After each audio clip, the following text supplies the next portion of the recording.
The bottle of whiskey sat on my desk, amber liquid catching the morning light. An unexpected gift from Jace, the newest member of my team. The handwritten note simply read, "Happy birthday, Kinsley. Enjoy this special reserve." I hadn't even remembered telling him it was my birthday. The gesture seemed oddly personal from someone who'd only been with the company for 8 months. Pleasant, but unnecessary. I already had plans that evening, dinner with friends, too many cocktails, and honestly, I wasn't much of a whiskey drinker. When Rowan, our CEO, stopped by my office that afternoon to discuss quarterly projections, his eyes immediately landed on the bottle. "Well now, what have we here?" He picked it up, examining the label with unexpected interest. "This is extraordinary. Where did you get this?" I shrugged. "Birthday gift from Jace. Do you know much about whiskey?" Rowan's eyes widened. "Kinsley, this is Dalmore Constellation 1964. There are maybe a dozen bottles in existence." His fingers traced the bottle reverently. "I've been trying to find one of these for years." An idea struck me. "Take it," I said impulsively. "Consider it a thank you for your mentorship." His expression transformed like a child receiving an unexpected Christmas gift. "Are you certain? This is significant." "Absolutely," I smiled. "I'm more of a wine person anyway."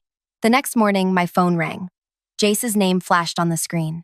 "Good morning," I answered cheerfully. "Thanks again for the birthday gift. So, how was the whiskey?" His voice had an odd edge I couldn't quite place. "Oh, I gave it to Rowan. He loves whiskey and was absolutely thrilled." The silence that followed felt endless. "You did what?" His voice exploded with such intensity. I pulled the phone away from my ear. The reaction seemed wildly disproportionate. "I gave it to our CEO," I repeated calmly. "He was impressed by your taste. Actually thanked me personally." More silence. Then, in a voice vibrating with barely controlled emotion, "That whiskey cost 3 months of my salary." The call ended abruptly. I sat frozen, phone still in hand. 3 months' salary? That couldn't be right. Jace was a mid-level analyst making decent money. No whiskey could possibly cost that much, could it? I typed the name Rowan had mentioned into my search bar. My stomach contracted as the results loaded. The Dalmore Constellation 1964. Current market value, $38,000. The room seemed to tilt sideways. $38,000? For whiskey? Who spends that kind of money on a bottle of alcohol for their boss? I tried calling Jace back. No answer. I sent a text. "Can we talk?" I had no idea. Hours passed with no response. When I finally spotted him in the hallway that afternoon, his face was completely devoid of expression. "Jace, I'm so sorry. I had absolutely no idea what that bottle was worth." He looked through me as if I were transparent. "It's fine. It's not fine. Why would you give me something so valuable?" A muscle twitched in his jaw. "It doesn't matter now. Please let me make this right." I said it's fine. His voice remained perfectly level, his eyes utterly cold. "It was a gift. You were free to do whatever you wanted with it." As he walked away, something in his posture, the rigid set of his shoulders, the measured precision of his steps, sent a chill through me. This wasn't over. Not by a long shot. I didn't learn the full story until weeks later, when Anika from marketing mentioned it casually over lunch. "That was quite a power move Jace tried to pull, wasn't it?" I paused, fork halfway to my mouth. "What power move?" Anika looked surprised. "The whiskey? The whole Asia-Pacific expansion strategy? Everyone's talking about it." That afternoon, I pieced together what had really happened. The whiskey wasn't just an extravagant gift. It was a carefully orchestrated strategy. Jace had spent 6 months developing an innovative approach to breaking into the Asian market, something our company had been struggling with for years. His plan had been to give me the whiskey, then ask me to arrange a meeting with Rowan where he would present his expansion strategy personally. The rare bottle would have been his foot in the door, an attention-grabbing introduction to showcase his capabilities. Instead, I had handed Rowan both the whiskey and, inadvertently, fragments of Jace's ideas that he'd mentioned during our team meetings. I didn't realize I was basically pitching his concepts as my own. The following week, Rowan invited me to golf, something that had never happened before, to discuss my interesting thoughts on the Asian markets. He was implementing several of Jace's ideas, all attributed to me. If you're still with me on this wild ride, you might want to hit like and subscribe, because what happened next changed everything. Not just for me, but for everyone at the company. The whiskey was just the beginning of a story none of us saw coming. My name is Kinsley Zhao. Until that bottle of whiskey appeared on my desk, I considered myself a good person. Dedicated division manager with a team of 14. Divorced 3 years, no kids. My life revolved around exceeding targets and the occasional weekend with friends. I wasn't particularly close with my team. I believed in maintaining professional boundaries, but I wasn't a monster. At least, that's what I thought. Jace Bennett joined my team after a stellar run at a smaller competitor. His resume was impressive. Graduated top of his class, rapid promotions, innovative approaches to market analysis. He was 32, 7 years younger than me, with an intensity that sometimes made others uncomfortable. He didn't socialize much with the team, but his work was consistently exceptional. What I didn't know about Jace was that the Asian expansion strategy represented everything to him. His grandmother had been born in Hong Kong before immigrating as a teenager. The connections he'd cultivated weren't just business relationships. They were built through distant family members, painstakingly nurtured over years. The whiskey itself had a story. His grandfather had briefly worked at the distillery in his youth, before it became famous. Through that tenuous connection, Jace had located one of the 12 existing bottles. He'd liquidated investment accounts to purchase it, all for a chance to present his strategy personally to Rowan. And I had casually handed it over like it was a $20 bottle from the grocery store. After the whiskey incident, subtle changes began happening around the office. Nothing I could definitively point to, but the atmosphere around me shifted. People stopped talking when I approached. Conversations included references to meetings I couldn't remember attending. During our department update, Jace presented analytics showing an unexpected uptick in our digital engagement metrics. "This is excellent," I said. "Why wasn't I briefed on this initiative?" Jace's expression conveyed polite confusion. "We discussed this 3 weeks ago, Kinsley. You approved the strategy shift during our Tuesday meeting." Several team members nodded in agreement. "I don't recall." "I have the notes here," he said, sliding a document across the table. There it was, detailed minutes showing my apparent enthusiasm for the very approach I was now questioning. Had I forgotten? Was I losing my grip? I prided myself on my memory and attention to detail. Later that week, I received an email from our biggest client requesting that Jace be their primary contact moving forward. When I asked why, their response was cryptic. "We feel our concerns are being addressed more consistently with him." My assistant began scheduling impossible back-to-back meetings across town. Critical emails arrived with key information missing. My presentation slides contained subtle errors I only discovered while delivering them. The Q3 projections show a 14% increase, I confidently told the board, only to hear murmurs as they studied their handouts. "Kinsley, the slide says 4%, Rowan noted, frowning. I looked at the screen. Somehow, the number had changed. I was certain it had read 14% during my preparation. "There must be a technical glitch," I stammered. After the meeting, I checked the file. 14%, clear as day. I began to question my own perception. When I tried to discuss these issues with my supervisor, Elena, she seemed concerned. About me. "Kinsley, are you doing okay? This isn't like you." The scattered approach, the inconsistencies. "I think someone is deliberately sabotaging me," I said, immediately regretting how paranoid it sounded. Elena's expression confirmed my fear. "That's a serious accusation. Do you have evidence?" I didn't. Nothing concrete. Just a growing sense of unease and the cold look in Jace's eyes whenever our gazes met. 3 months after the whiskey incident, Rowan announced a special celebration for our company's 30th anniversary. Each division head would present the CEO with a commemorative gift during an all-hands gathering. I spent weeks planning the perfect present, something that would reset perceptions and remind everyone of my value to the company. I commissioned a custom crystal deal tombstone commemorating our 3 largest acquisitions, with hidden details that represented our company's journey. The day before the celebration, Jace approached my desk. It was the first time he'd initiated a conversation in months. "I've been reflecting on our misunderstanding," he said, his voice softer than I'd heard it since that fateful phone call. "I'd like to make amends." Relief washed through me. "I appreciate that, Jace. I truly never meant to be. I know tomorrow's important to you," he continued. "I have a connection who might be able to enhance your gift for Rowan. No cost to you. Consider it my olive branch." Could it really be this simple? Part of me remained suspicious, but the larger part desperately wanted to resolve the tension. "That's very generous. What did you have in mind?" "Let me take care of everything," he said with a smile that, for the first time in months, seemed genuine. "Trust me, it'll make tomorrow memorable." I hesitated, then nodded. "All right, thank you." That night, I slept better than I had in weeks. Perhaps the strange war between us was finally ending. The celebration arrived with appropriate fanfare. Hundreds of employees gathered in the atrium as division heads presented their gifts. When my turn came, I approached Rowan with confidence. "This represents not just our company's achievements, but your visionary leadership," I said, handing him the package. Rowan unwrapped it carefully.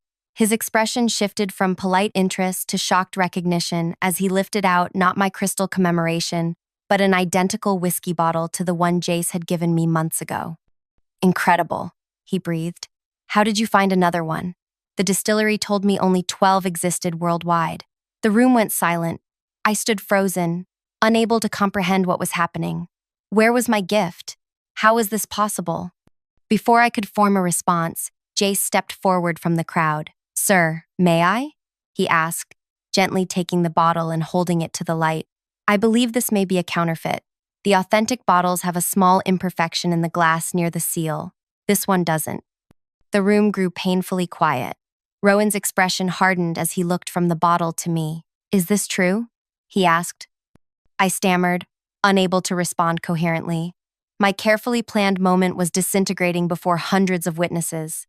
Jace continued calmly, explaining authentication markers with the precision of an expert.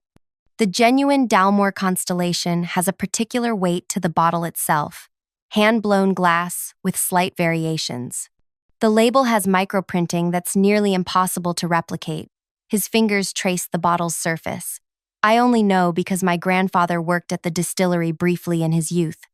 Rowan's gaze had transformed from delight to suspicion. "You're saying Kinsley knowingly gave me a fake?" "I would never presume to know Kinsley's intentions," Jace replied with perfect diplomacy. "Perhaps she was misled by whoever sold it to her." The implication hung in the air. I'd either been duped like a fool or was deliberately trying to deceive our CEO. "I didn't. This isn't." My voice sounded alien to my own ears. "There's been some mistake." Rowan handed the bottle back to me. "We'll discuss this privately," he said, his voice tight. He turned to the crowd with a forced smile. "Let's continue with the presentations." As people's attention shifted to the next division head, Jace passed by me, leaning close enough that only I could hear. "That bottle is actually genuine. But now, whenever anyone sees it in Rowan's cabinet, they'll always wonder, just like you'll always wonder which of your mistakes are really yours." The celebration continued around me while I stood immobilized, the bottle clutched in my hands like a ticking bomb. My mind raced through possibilities. Where was my original gift? How had Jace orchestrated this? Would anyone believe me if I tried to explain? The following weeks became an exercise in professional purgatory. No formal accusations were made, those would have required evidence. But whispers followed me through hallways. My authority eroded through 1,000 microscopic cuts. Rowan's trust in me visibly diminished. My invitations to executive strategy sessions became less frequent. Projects I had once spearheaded were subtly redirected to other managers, never officially reassigned, just gradually shifted through a series of temporary arrangements. Throughout it all, Jace performed flawlessly. His work remained exceptional, his manner respectful. To anyone observing, he appeared to be my most loyal team member, constantly covering gaps in my increasingly disorganized management.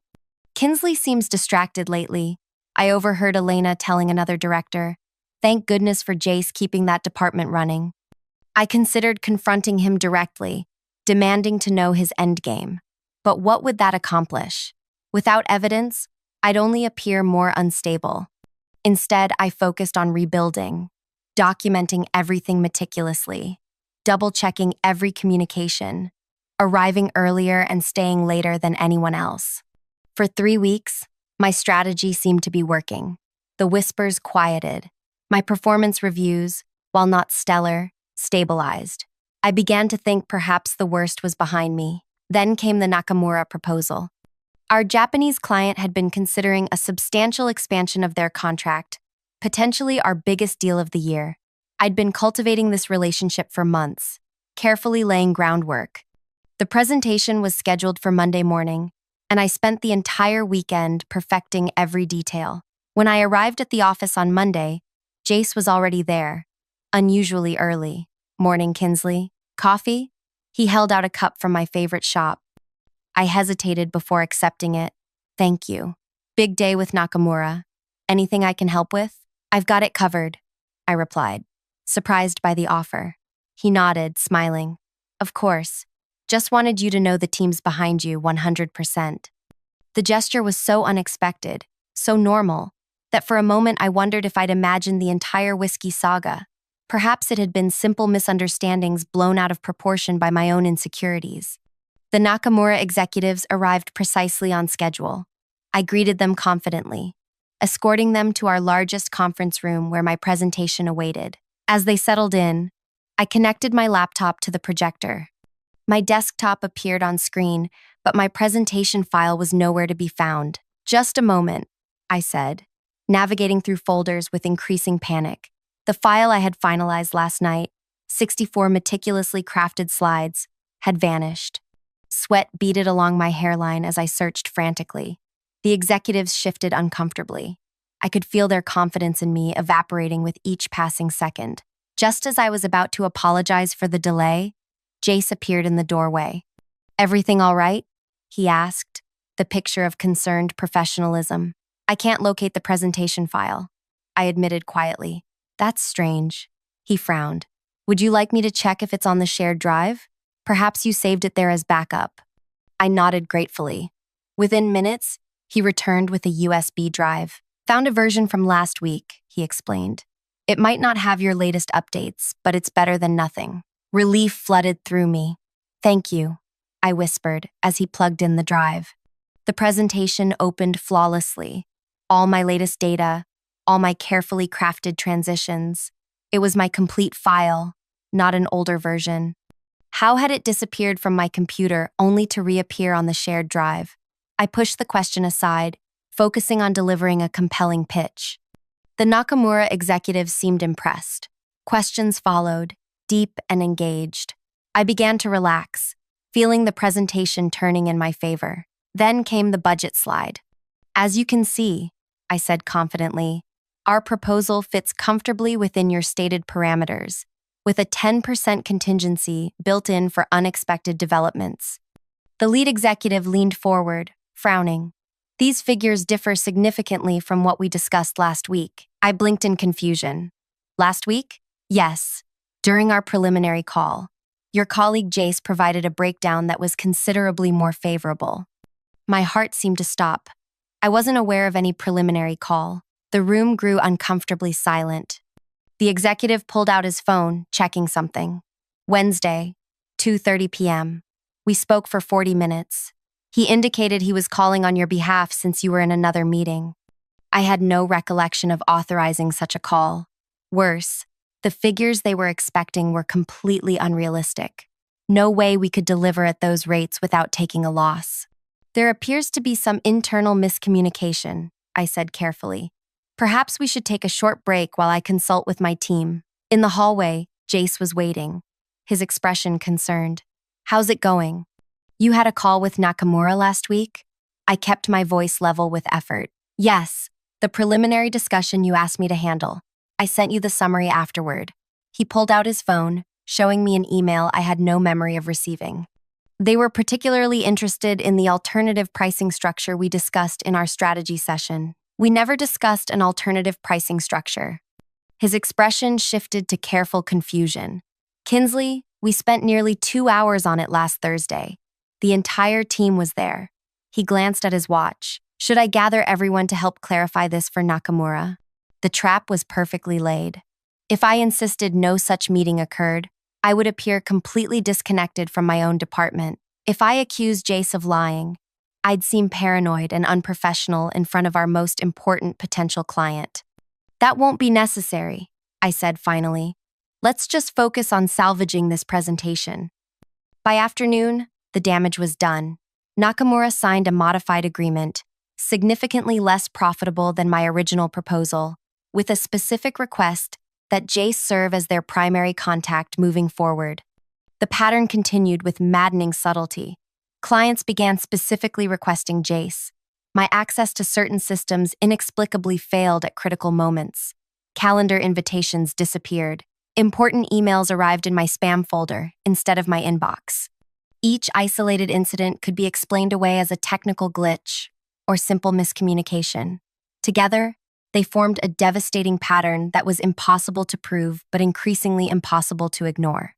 At night, I lay awake trying to understand Jace's endgame. If he wanted my position, he could have had it by now. Rowan clearly valued his input more than mine. Yet he seemed content to remain in my shadow, gradually hollowing out my authority while maintaining the appearance of loyal support.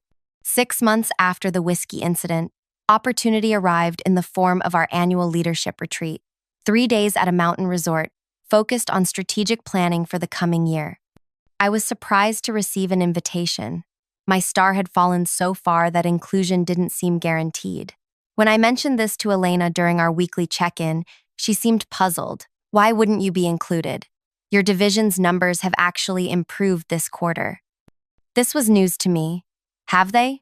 Significantly. Particularly in the APAC region, up 18%. Rowan specifically mentioned how impressed he was with the turnaround. Hope flickered to life. Perhaps my careful documentation and diligent work were finally paying off. Maybe I could still salvage my reputation and position. The retreat began with the usual team-building exercises and strategy sessions. I approached each activity with renewed determination, contributing thoughtfully and reconnecting with colleagues I'd withdrawn from during my months of suspicion and self-doubt. On the second evening, Rowan invited several of us to his suite for informal drinks and conversation. To my surprise, he greeted me warmly. Kinsley, just the person I wanted to speak with. Your Asia-Pacific numbers are remarkable. I'd like to hear more about how you've achieved such growth despite the regulatory challenges. For a moment, I hesitated. The Asia strategy had been Jace's originally, the very one I'd inadvertently presented as my own after the whiskey gift. But in the months since, I'd actually developed my own approach, building on some of his ideas but adding substantive innovations. It's been a multifaceted approach, I began, outlining the framework I'd implemented. Rowan listened intently, asking insightful questions. Others joined our conversation, and for the first time in months, I felt my confidence returning. This was why I had succeeded in the first place. My strategic thinking, my ability to navigate complex market dynamics. Later that evening, as people began drifting back to their rooms, Rowan pulled me aside. I owe you an apology, he said quietly. I allowed rumors and perceptions to color my judgment of your capabilities. That was unfair. Thank you for saying that, I replied, emotion tightening my throat. It's been a challenging period. I'd like you to present your Asia-Pacific strategy to the full executive team next month. If it's as solid as it sounds, we may want to implement elements across other regions. I walked back to my room feeling lighter than I had in months. Perhaps the nightmare was finally ending. Perhaps I could rebuild after all. My room keycard wouldn't work.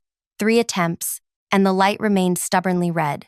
Exhausted but still buoyed by the evening's success, I made my way to the front desk. I'm so sorry, Ms. Zhao, the night manager said, after trying to reprogram my card without success. It appears there's an issue with the electronic lock on your room. Our maintenance staff has gone for the night, but we can move you to another room immediately. 20 minutes later, I entered my new room, larger than the original, with a stunning mountain view. A complimentary bottle of wine sat on the desk with a note apologizing for the inconvenience.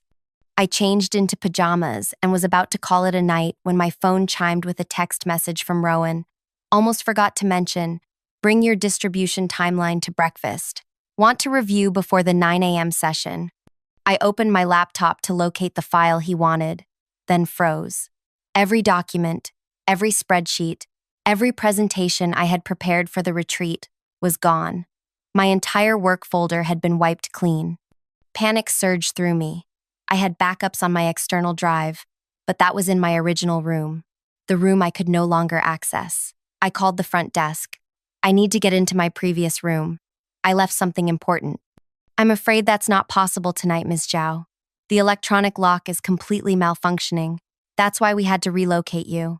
Maintenance will address it first thing in the morning. Morning would be too late. I needed those files for breakfast with Rowan. I considered my options. I could email Jace, ask him to send me copies of the most critical documents. The thought made me nauseous, but I was desperate.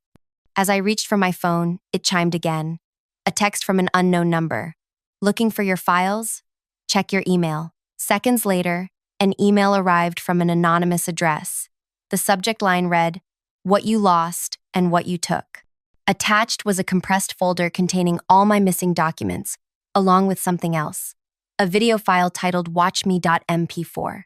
My hands trembling slightly, I clicked play. The video began playing, showing the conference room at our headquarters. The timestamp in the corner showed a date from 6 months ago, the day after I'd given Jace's whiskey to Rowan. I recognized myself sitting at the head of the table, leading what appeared to be a routine team meeting. But I had no memory of this specific meeting. The camera angle suggested it was filmed from someone's laptop, partially obscured as if recording secretly. The audio was crystal clear. On screen, I was speaking, "Exceptional work Jace has done on the Asia-Pacific strategy. I've already shared the preliminary concepts with Rowan, who is very impressed." My blood ran cold. I had never said those words.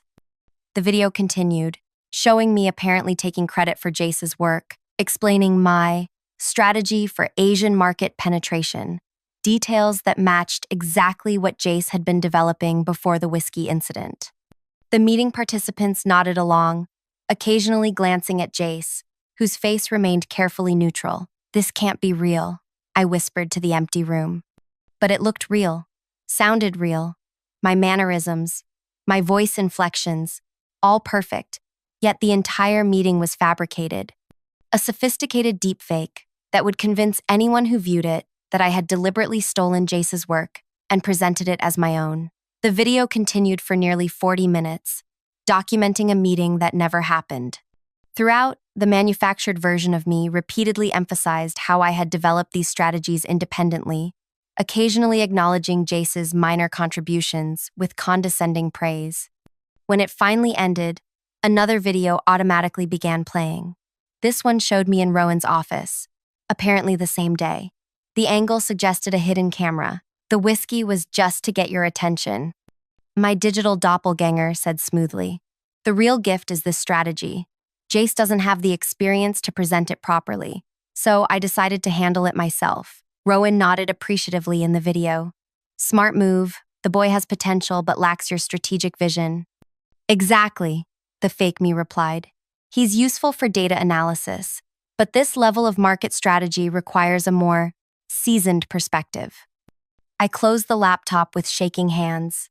The implications were staggering. If these videos were shared, with HR, with the executive team, with clients, my career wouldn't just be damaged. It would be obliterated. The phone chimed again. Another text from the unknown number. "Enjoying the show? There's more where that came from. Much more." I tried calling the number. No answer. I considered calling Rowan, trying to explain, but what would I say? That someone had created elaborate, completely convincing videos showing me doing exactly what I'd been suspected of all along? Sleep was impossible. I spent the night reviewing every document in the recovered folder, ensuring they were intact for the morning meeting. Among them, I discovered dozens of emails I'd supposedly sent but had no recollection of writing, all containing subtle undermining of other executives, inappropriate comments about clients, or veiled criticisms of Rowan's leadership. By dawn, the picture was horrifyingly clear. For 6 months, Jace had been constructing an elaborate alternative reality, one where I was not just incompetent but actively malicious. He had created a digital trail of evidence showing me stealing his work, sabotaging colleagues, and manipulating clients. And no one would question it because the foundation, my casual handover of his whiskey to Rowan, established a pattern of behavior that made everything else believable. At breakfast, I handed Rowan the distribution timeline he'd requested, my mind racing with possible ways to address what I'd discovered. Before I could formulate an approach, Jace appeared, greeting us both with his now familiar professional warmth. "Morning, Kinsley. Sleep well in your new room?" His smile revealed nothing, but his eyes held a gleam of satisfaction. "Fine, thank you," I replied mechanically. "I heard about the lock malfunction," Rowan said. "Inconvenient timing." Jace nodded sympathetically. "Technology can be so unreliable sometimes. Speaking of which, did you get a chance to review those projections I sent over, Rowan? The ones showing the potential impact of implementing Kinsley's Asia strategy across other regions?" My strategy. He was calling it my strategy now, establishing public attribution that would make the fake videos even more damning when they eventually surfaced. The day proceeded with excruciating normalcy. Strategy sessions, breakout discussions, presentations from other divisions. Throughout, Jace performed flawlessly as my supportive lieutenant, deferring to me publicly while subtly positioning himself as the real authority. During the afternoon break, I escaped to a secluded terrace overlooking the mountains. I needed space to think, to plan. The anonymous texts had stopped, but the threat remained. When would the videos be released? To whom? And what could I possibly do to counter such convincing evidence? "Beautiful view," a voice said behind me. Anika from marketing approached, coffee in hand. "Mind if I join you?" I gestured to the empty chair beside me, grateful for the distraction. "You seem distracted today," she observed after a moment. "Everything okay?" I considered deflecting but found myself too exhausted to maintain the pretense. "Not really. I've discovered something troubling about Jace," she asked quietly. My head snapped up. "What do you mean?" Annika sipped her coffee, considering her words carefully. "There have been patterns, things that didn't quite add up." She set her cup down. "I worked with him at his previous company. Did you know that?" I hadn't known. Nothing in his personnel file indicated they'd worked together. "He was brilliant there too," she continued. "Innovative, hardworking. His division manager took credit for one of his projects, a minor one, nothing like your situation with the whiskey. But afterward," she trailed off, shaking her head. "What happened?" "The manager's career imploded. Slowly at first. Small mistakes, miscommunications, then bigger problems. Eventually, he was let go for incompetence. Jace was promoted into his position." My mouth went dry. "You think it wasn't coincidental?" She shrugged. "I had suspicions, but no proof. And honestly, the manager wasn't well liked. Few people questioned his downfall." She leaned closer. "But the similarities to what's been happening with you, it's uncanny. Why are you telling me this now? Because last night, I received an anonymous email containing videos of you saying things I'm fairly certain you never said." Her eyes met mine steadily. "The sender suggested I should consider who I align myself with very carefully." My heart raced. "You received the videos too?" She nodded. "I suspect others did as well. The question is, why now? Why at the retreat?" The answer hit me with sudden clarity. The retreat wasn't just a corporate planning session. It was an evaluation period for upcoming organizational changes. Decisions about promotions, restructuring, leadership roles for the coming year would all be influenced by interactions and impressions formed here. "He's positioning for something big," I murmured. "The videos discredit me just as Rowan is reconsidering my value." Anika nodded. "That would be my guess. But Kinsley?" She hesitated. "These videos are incredibly convincing. Without knowing you personally, I might have believed them myself. What can I possibly do against something like this?" She considered the question seriously. "You need to change the narrative. Right now, everything fits the story he's created. You took credit for his work after carelessly giving away his whiskey. Your subsequent failures and his successes reinforce that narrative." She leaned forward. "What if you could establish a counter-narrative that makes people question his entire framework?" A glimmer of an idea began forming in my mind. "I need access to our company servers." "For what?" "To understand exactly how deep this goes." The remainder of the retreat passed in a blur of strategic planning, not the company's, but my own. I participated in sessions, contributed to discussions, all while processing what I'd discovered and formulating my response. More anonymous emails circulated subtly among attendees, never sent to everyone at once, but strategically distributed to create maximum impact with minimum traceability. By the final dinner, I could feel the shift in how people interacted with me. Subtle distancing, conversations that stopped when I approached. Jace, meanwhile, received increasing attention from Rowan and other executives. His insights were solicited, his contributions praised. He maintained his supportive demeanor toward me publicly, but his eyes held the satisfaction of someone watching their master plan unfold perfectly. The final morning, Rowan announced a significant reorganization effective immediately upon our return to headquarters. Several promotions and lateral moves designed to optimize our organizational structure for the challenges ahead. I held my breath, waiting for my demotion or reassignment. Instead, Rowan announced, Kinsley will be taking on expanded responsibilities, overseeing both her current division and our new special projects unit. Murmurs of surprise rippled through the room. No one was more shocked than I was, except perhaps Jace, whose careful composure slipped momentarily before he recovered. Additionally, Rowan continued, Jace will be promoted to Senior Strategy Director, reporting directly to me. There it was, the culmination of his 6-month campaign. Not my position, but something potentially better. Direct access to the CEO, bypassing the traditional hierarchy entirely. As people congratulated both of us, Jace approached with his practiced smile. Congratulations, Kinsley. Well deserved. Thank you, I replied. And congratulations on your new role. Working directly with Rowan is a significant opportunity. I'm looking forward to it. His eyes studied me, perhaps searching for signs of defeat or resentment. I smiled pleasantly. We should have a drink to celebrate when we get back. I believe I owe you a bottle of whiskey. For the first time since this began, I saw genuine surprise flash across his face. That would be appropriate. 3 days later, back at headquarters, I sent Jace a calendar invitation. Celebration drinks, my office, 7 p.m. He accepted within minutes. That evening, he arrived precisely on time. My office lights were dimmed, a single lamp illuminating the 2 whiskey glasses on my desk and the familiar bottle between them, an exact duplicate of the one he had given me 6 months earlier. You found another Dalmor constellation, he observed, impressed despite himself. I have my resources, I replied, gesturing for him to sit. Cost me 3 months' salary, but some things are worth the investment. His lips quirked in appreciation of the callback to our fateful phone conversation. Indeed they are. I poured 2 fingers in each glass, sliding one toward him. To new beginnings. He raised his glass slightly. To getting what we deserve. We both drank. The whiskey burned pleasantly going down, warming my chest. You know, I said conversationally, I've been thinking about our journey these past 6 months. It's been educational. How so?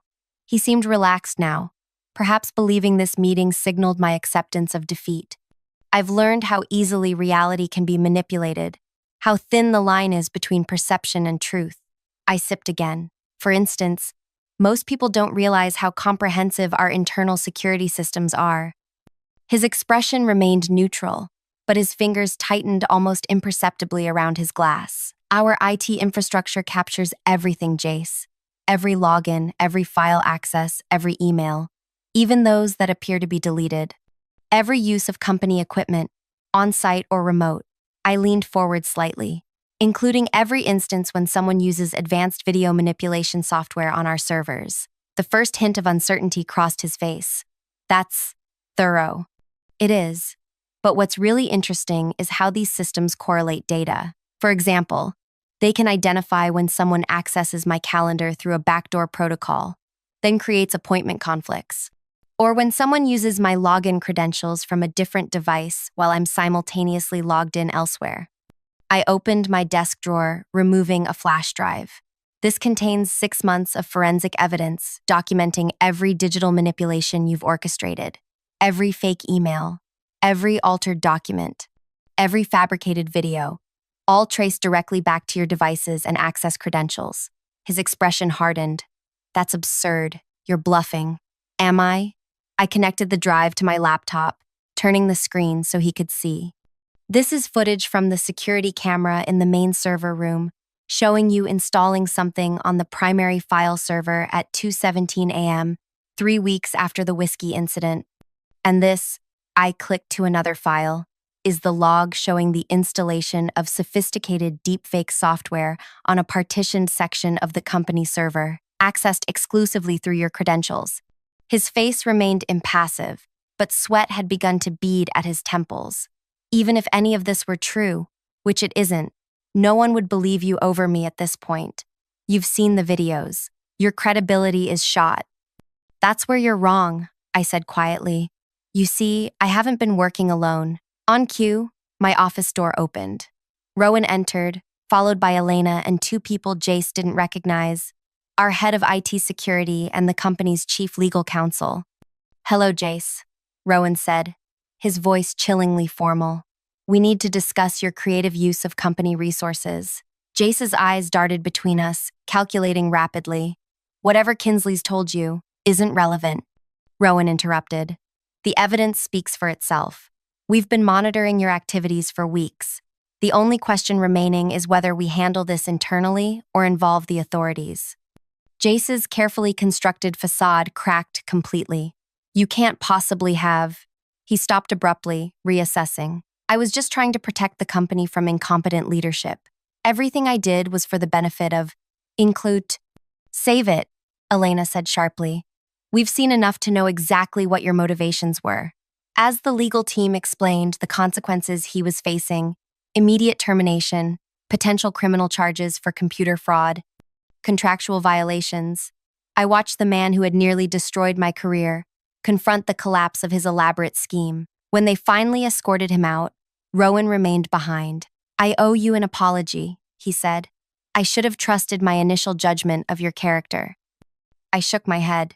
His manipulation was incredibly sophisticated. If Annika hadn't recognized the pattern from his previous company, if IT hadn't been able to trace his digital footprints, I gestured to the whiskey bottle still sitting on my desk. All of this because I didn't understand the value of what I was carelessly giving away. Rowan picked up the bottle, examining it thoughtfully. Is this really another Dalmor constellation? I smiled. No. It's a $30 replica with a carefully reproduced label. Some things aren't worth 3 months' salary after all. He laughed, setting it down. The special projects position is real, by the way. I'd like you to consider taking it exclusively rather than dividing your attention. After seeing how you handled this situation, I believe your talents might be better utilized in a more strategic role. After he left, I sat alone in my office, contemplating the replica whiskey bottle that had helped me reclaim my narrative. The irony wasn't lost on me. Jace's entire revenge scheme had been built around creating convincing fakes, and in the end, he was undone by his inability to distinguish a fake from the genuine article. I poured the remaining whiskey down the sink, then placed the empty bottle in my credenza as a reminder. Some gifts come with hidden costs, and some revenge plots consume their creators. If you've made it to the end of this wild ride, I hope it's taught you what it taught me, that perception can be weaponized, but truth eventually finds its way to the surface. Like, comment, and subscribe if you want more stories about workplace revenge gone wrong, or sometimes, when justice demands it, gone exactly right.